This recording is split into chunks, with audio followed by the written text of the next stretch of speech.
સુરતના સરથાણા વિસ્તારમાં આવેલી સોસાયટીમાં ગાંજાનો નશો કરનારનો વિડીયો સોશિયલ મીડિયામાં વાયરલ થતા પોલીસે તેની ધરપકડ કરી હતી.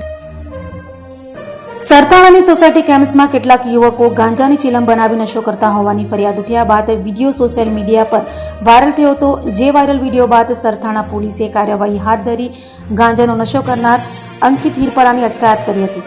તો પોલીસ પકડમાં આવેલ અંકિતે માફી માંગી હતી અને પોતે ગાંજો રેલવે ટ્રેક નજીકથી લાવી સોસાયટીમાં નશો કર્યો હોવાની કબૂલાત કરી હતી. સાથે હવે પછી આ પ્રકારનું કૃત્ય નહીં કરે તેવી બાંહેધરી આપી હતી. સરથાણા પોલીસે અંકિત વિરુદ્ધ કાયદેસરની કાર્યવાહી હાથ ધરી હતી. મારું નામ આદિત્ય હિરપરા છે. વિડીયો વાયરલ થયેલો હતો ગાંજાના સેવનનો, જે યોગીચોક વિસ્તારનો હતો. હું પટેલ રેલવે સ્ટેશન પટરી પરથી લાવ્યો હતો અને તેનું સેવન કર્યું હતું.